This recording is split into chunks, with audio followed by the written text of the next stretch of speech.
में उतरने को? निश्चित रूप से भारतीय जनता पार्टी मैदान में तैयार है, क्योंकि देखिए आज राजस्थान में पिछले 5 साल से जिस तरह से पेपर लीक की घटनाएं हुई है, जितने भी राजस्थान के अंदर युवाओं के साथ में ठगा महसूस हो रहा है युवा कि जितने भी एग्जाम हुए उसमें 17 की 17 पेपर लीक हुए। क्या है बेचारा 24 घंटे तक 18 घंटे तक युवा मेहनत करता था और उसको परिणाम क्या मिला कि उसको दूसरे दिन जब पेपर देने जाता था तो पता लगता कि पेपर खत्म हो चुके हैं। तो ये राजस्थान की स्थिति है। आज भ्रष्टाचार चरम सीमा पे 85% कमीशन की सरकार राजस्थान के अंदर चल रही है। हर डिपार्टमेंट के अंदर भ्रष्टाचार है, चाहे जल जीवन मिशन का भ्रष्टाचार हो। बिल्कुल सुरेश गर्ग साहब आपके पास वापस लौटूंगी, लेकिन हमारे सहयोगी विष्णु हमारे साथ जुड़ चुके हैं।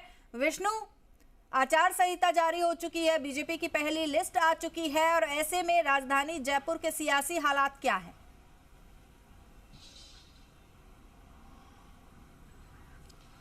अब बिल्कुल आपको बता दूं कि सियासी हलकों में पहली सूची का इंतजार था और आज पहली सूची बीजेपी ने जारी कर दी।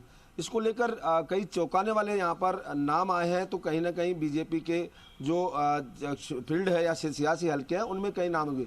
बात की जाए यहाँ पर सबसे बड़ा उलटफेर अगर बात की जाए तो यहाँ पर विद्याधर नगर से जो नाम है वो चेंज किया है। यहाँ नरपत सिंह राजवी विधायक रहे हैं पहले, अभी वर्तमान में विधायक थे कांग्रेस के, बीजेपी के, और कांग्रेस के जो प्रत्याशी उसको अच्छी खासी जो लीड है उससे डिफीट किया था वोटों से। लेकिन और साथ ही एक बड़ी बात है कि जो बीजेपी के संस्थापक सदस्य रहे भैरव सिंह शेखावत उपराष्ट्रपति रहे, उनके दामाद जो थे वो नरपत सिंह राजवी, उनका टिकट काटकर यहाँ पर सांसद दिया कुमारी को दिया गया है।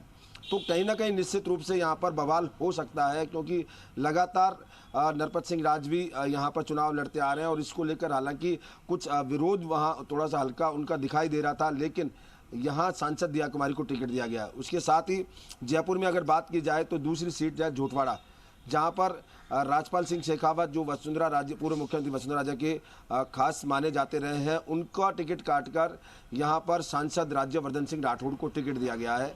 और सांसद राज्यवर्धन सिंह राठौड़ बीजेपी के राष्ट्रीय प्रवक्ता भी हैं और पहले केंद्र में मंत्री भी रह चुके हैं।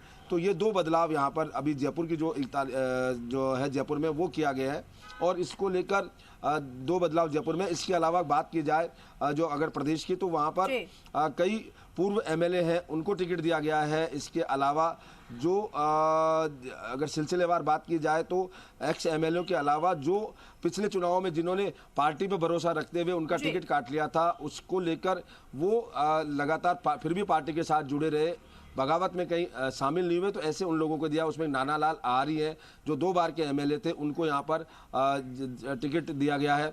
वहीं बात की जाए तो लादूलाल जो पितलिया है सहाड़ा से, उनको टिकट दिया गया। वो पहले एक बार बगावत कर चुके, लेकिन बाद में दूसरी बार जब उपचुनाव हुए तो उन्होंने अपना नामांकन वापस ले लिया था बीजेपी के नेताओं के कहने पर।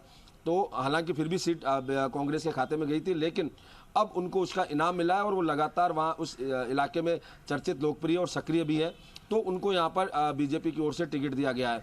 इसके अलावा बात की जाए तो कई जो पुराने एमएलए हैं उनको टिकट दिया है। सांसद है उनको टिकट मैदान में इसलिए उतारा है कि जहाँ जिन सीटों पर सांसदों को उतारा वो फिलहाल इस समय कांग्रेस के पास है। तो कहीं ना कहीं बीजेपी ने जो अपनी रणनीति बनाई है वो इसी तरह की रणनीति बनाई है कि चुनाव है उसको किसी तरह फतेह किया जा सके, जीता जा सके, क्योंकि एक एक सीट की लड़ाई यहाँ इस चुनाव में होने वाली है।